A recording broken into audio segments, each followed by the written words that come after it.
Hey, good evening. It is Tuesday, the 11th of August. It's my brother's birthday, so happy birthday, Jerry. Okay, we finally know who Biden is picking for vice president. It's Kamala Harris. Okay, so it is going to be Biden Harris versus Trump Pence. And I'm sure all we're going to do is hear campaign ads for the next few months. Okay, so Trump's executive order. All right, so the executive order that Trump put into legislation on Saturday, they're asking the states to chip in 25%, which is $100.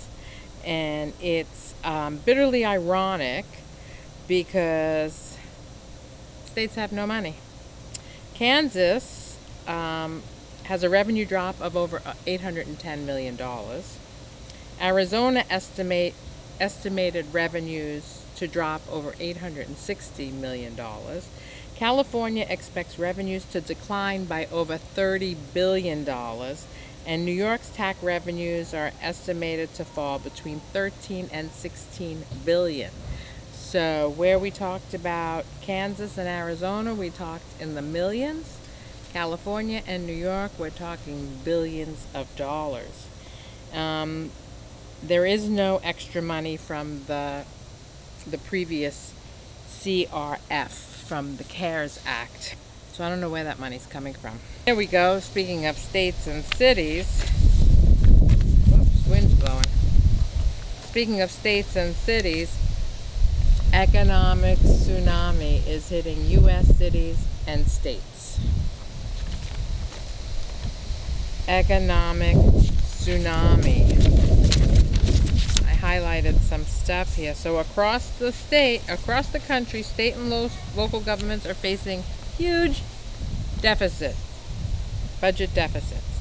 Falling personal income tax and sales revenues, state budgets are looking at an estimated $500 billion shortfall over the next 2 years. $500 billion, including all 50 states over the next 2 years. Local budgets are not looking bright either. All cities and with populations over 50,000 are expecting revenue shortfalls this year.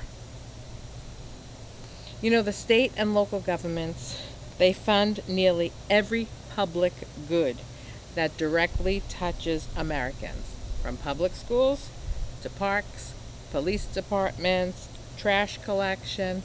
Many cities have firemen. They employ over 18 million people.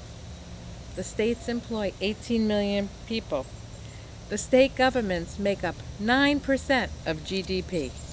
You don't want to fund the states? What on earth is going to happen? 9% of the GDP. 18 million people. Some states have already taken drastic measures to offset the shortfalls. At least 4 states, it says here, Idaho, North Dakota, Oklahoma, and Texas, have announced across-the-board cuts to all state agencies by 5%. Florida announced budget cuts that the governor likened to the Game of Thrones infamous red wedding scene. And if anyone saw that, they invite people to a wedding and they massacre them, all of them. He slashed $1 billion in funding from education and social services and the state's affordable housing program. The state's affordable housing program? Really? They're going to need that affordable housing more than ever. Anyway, so far state and local governments have largely avoided mass layoffs. A lot of them had turned to hiring freezes and temporary furloughs to try to rein in spending while keeping payroll, employees on the payroll. Michigan and Washington State temporarily furloughed employees, requiring workers to take unpaid days off.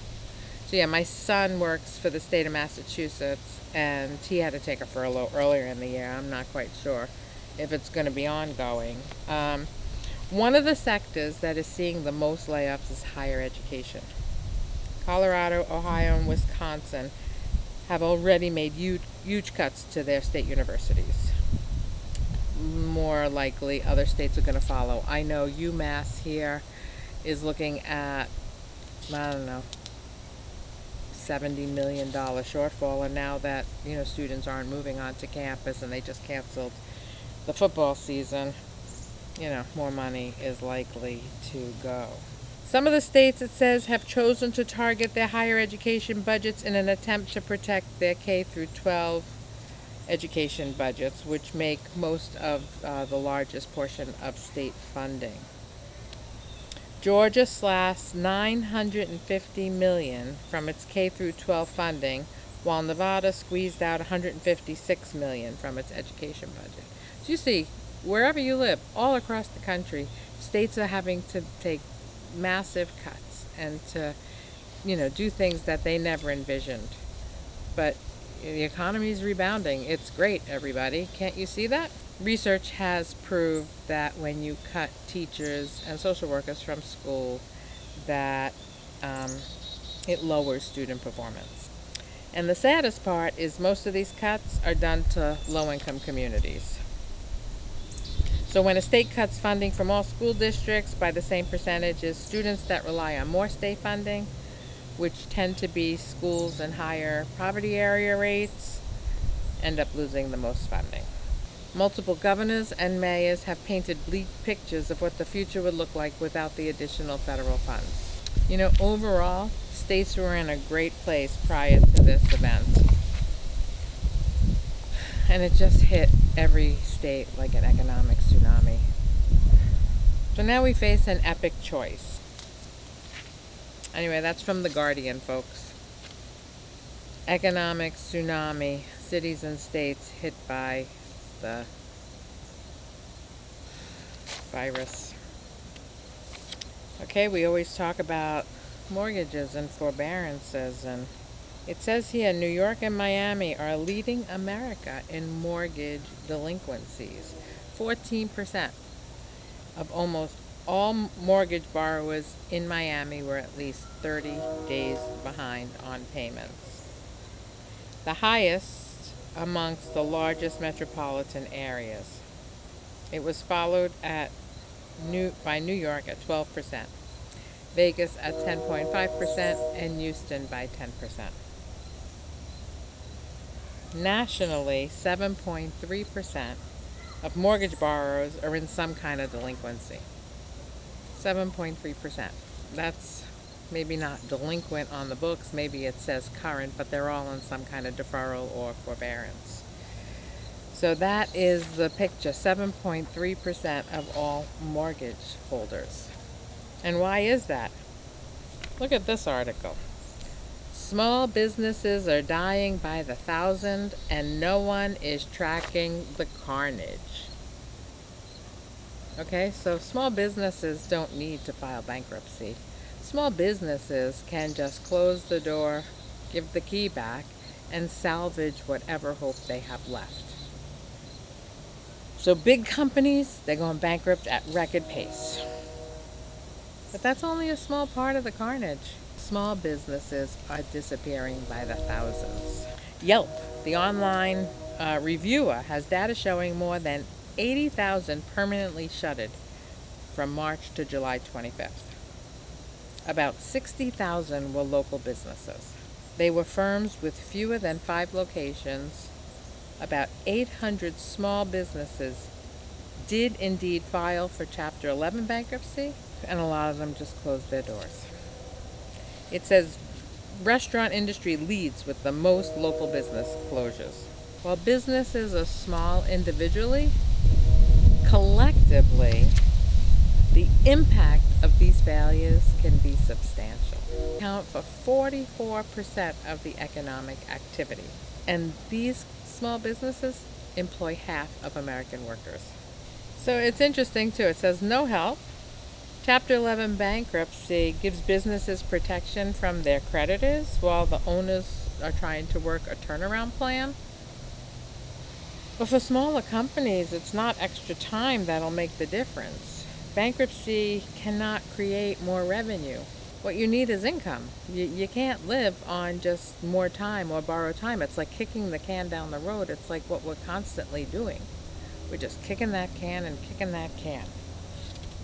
And also with a small business, most of them are sole proprietors. It might hurt their credit ratings in the future if they file for bankruptcy.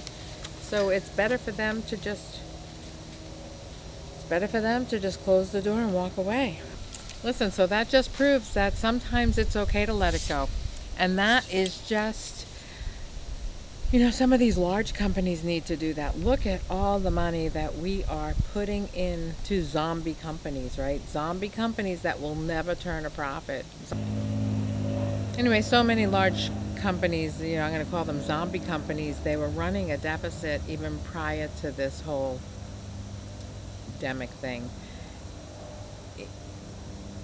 They're not going to survive with the loans or with the PPP, and they're inevitably going to close. So what should we do?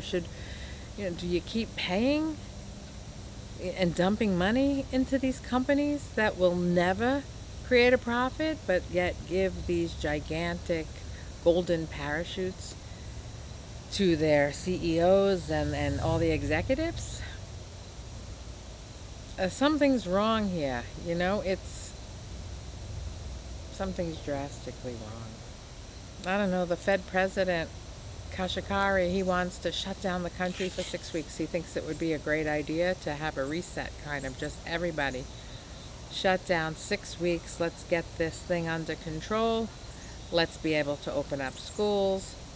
Let, winter be able to come and not see, the high levels of this coronavirus that are coming through. Because right now it's just, I don't know how I feel about that. I live in Massachusetts. We got it, sort of under control. I mean, it peaks and ebbs. We did a really good job containing it. We closed down a lot, for a lot longer than, say, Florida or Georgia or Texas. And our governors really, they took a hard line to it. Even now, we just reversed a little bit, so now outdoor gatherings can only be 50 people, indoor gatherings can only be 25 people.